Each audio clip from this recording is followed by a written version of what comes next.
नमस्कार दोस्तों, मैं सरिता यादव अपने YouTube चैनल पर आप लोगों का स्वागत करती हूँ और आप लोगों के बीच एक बहुत प्यारा गीत लेकर आई हूँ। कैसा लगा कमेंट बॉक्स में जरूर बताइएगा। नैहर में लागे ना मनवा सजनवा हमके बुलाइला हो। नैहर में लागे ना मनवा सजनवा हमके बुलाइला हो। हमके बोला तू हमके बोला, हमके बोला तू हमके बोला। नैहर में लागे ना मनवा सजनवा हमके बुलाइला हो। भौज हमार करे रोज झगड़वा, भौज हमार करे रोज झगड़वा। तना मरे सजवा बिहनवा सजनवा हमके बुलाइला हो। तना मरे सजवा बिहनवा सजनवा हमके बुलाइला हो। नैहर में लागे न मनवा सजनवा हमके बुलाइला हो। नैहर में लागे न मनवा सजनवा हमके बुलाइला हो। माई बिना नैहर न सोहे सजनवा, माई बिना नैहर न सोहे सजनवा। बिरन बिना नाही अगनवा सजनवा हमके बुलाइला हो।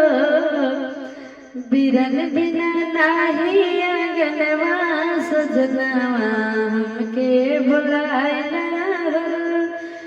नैहर में लागे न मनवा सजनवा हमके बुलाइला हो।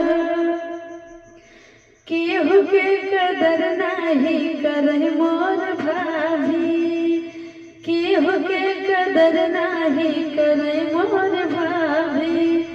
जब से अइले घरवा वो कैली बर्बादी, जब से अइले घरवा वो कैली बर्बादी। झगड़ा करे सजवा बिहनवा सजनवा हमके बुलाइला हो।